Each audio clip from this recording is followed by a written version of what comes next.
Productive people often have a few things in common, things that you can embrace in your daily life. And to be honest, this list, you won't do all of them, but if you can cherry pick a few things, I reckon it'll improve how you plan your day. Now, over the years, I've chosen a few of these. Some have worked, some haven't, and I wanted to share 10 things that productivity experts have shared that can help you plan your day better. So the first one on my list is one called Plan the Night Before. It's by Brian Tracy. He recommends it in a book called Eat That Frog. Now, the idea of this is to remove friction before you go to sleep, so that the morning is as simple as it possibly can be. So actionable steps could be as simple as preparing your clothes, preparing what you need to do in the most important tasks, and then just being able to ease into the day with the clothing choices or packing your bag, whatever it may be. The idea behind this is so that the day starts with as little friction as possible. Now, I sometimes do this. It does help me sometimes, but I don't do this every day. It's just something that if I'm in that mindset of like the morning is going to be a difficult one, or I need a little bit more help in the morning,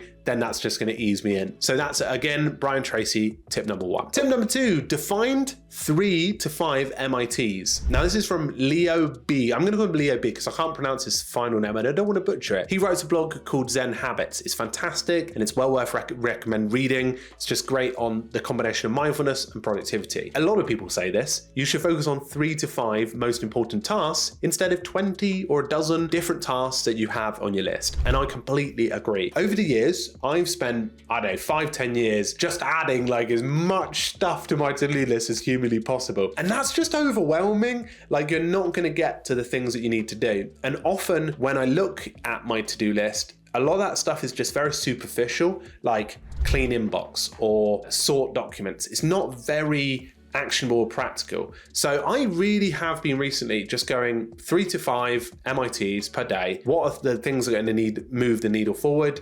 The other stuff I can eventually catch up to, but what are the things that are actually going to bring me in some decent movement? So most important tasks is probably one of the best things to adopt. Focusing on fewer high impact tasks will have better results in the future. Number 3, it's from Cal Newport. This one is from Deep Work and it's time blocking your day. So many people don't do time blocking. It is something that can work for some people, won't work for others. But if you're a visual person, you'll love this. If you want to see your tasks that you need to do, the most important tasks, alongside your meeting and breaks, then use time blocking on your calendar or whatever tool you use. The reason why is because it will help to improve how you visualize what tasks you need to get done. Time blocking is being used by so many people and being able to use it is a really effective technique. So check it out. For me, I don't do this that often. I don't know.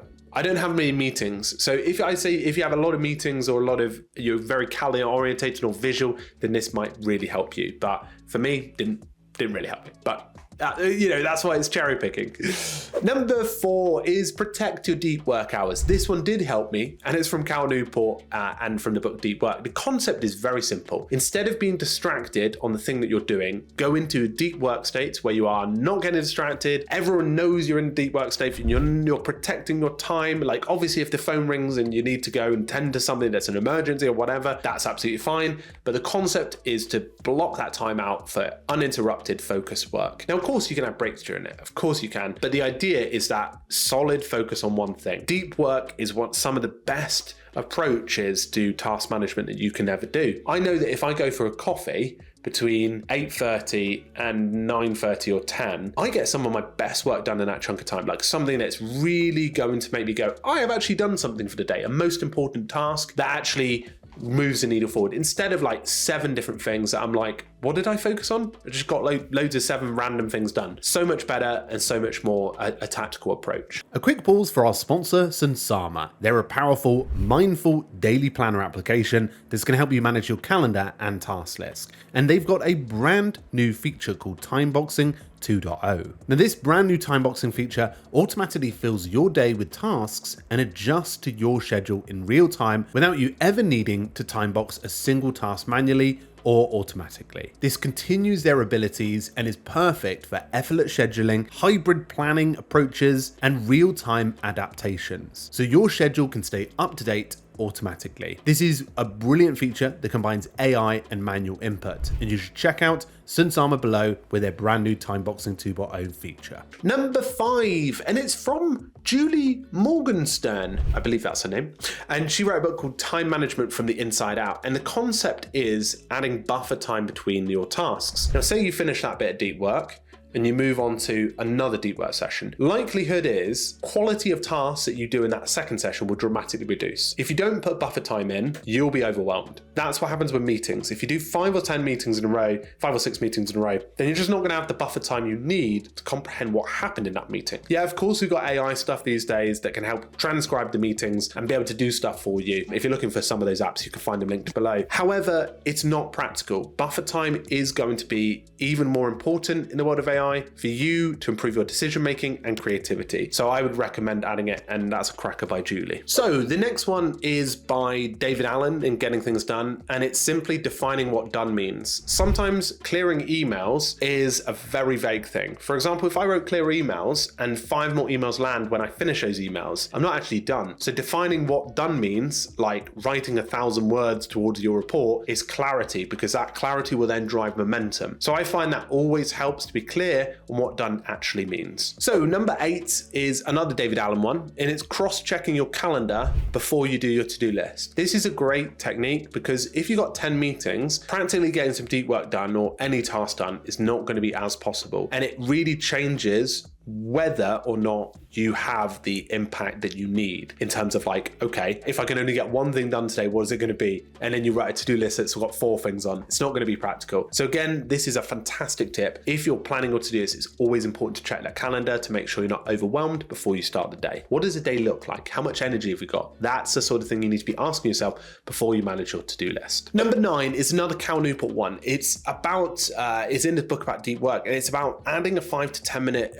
evening ritual as you close the end of your day. Now, a lot of the time, I found it beneficial to go over to my task list and just be able to see what I completed and review it. Sometimes I write a little bit of a micro journal type thing about it. Just be like, I thought today went well, it's going to feel better, you know, I think I need to focus on this, this, and this. Sometimes that end of day ritual helps you to choose what you need to do for the next day, but also just unpacks how your day went. And because sometimes it could just be a blur, and being able to give yourself 5-10 minutes to really review that and say, okay, how can I do better tomorrow? What am I getting wrong? What am I getting right? Can really help move the needle. So number 10 is very much a echo of what Cal Newport said in the 9th tip. It's from Stephen Covey, who wrote 7 Habits of Highly Effective People. And there's a idea that review, reflect, refine is just something that you should do. James Clear calls it the 1% better habit, where every day you just become 1% better. And this concept is really good. If you review your day and you want to be able to reflect on why you didn't choose success, then you can refine what you were doing the next day to make that better. That constant micro change will help to make things better as you go across your day, whether that's a project you're working on or something you're working on long term to improve. And I think this is probably one of the better things that I've done in the last couple of weeks to really just make sure I'm actually doing the right work, or at least making sure that I can do that work better each day. So those were all of the different things that you can embrace that other productive people are doing. Again, just some clarity. These are all recommendations. Cherry pick them as you like. 8 out of 10 of them might not be beneficial, but I think it's some things that can be adopted by you in different times of life. Like some of these rules were much more effective at the start, but maybe 1 or 2 of them move the needle for me now, if that makes sense. So it depends on what stage of life you're in, but I think cherry picking which one's right for you right now will help you move forward. So thank you very much. Courses you can check out toolfinder.co.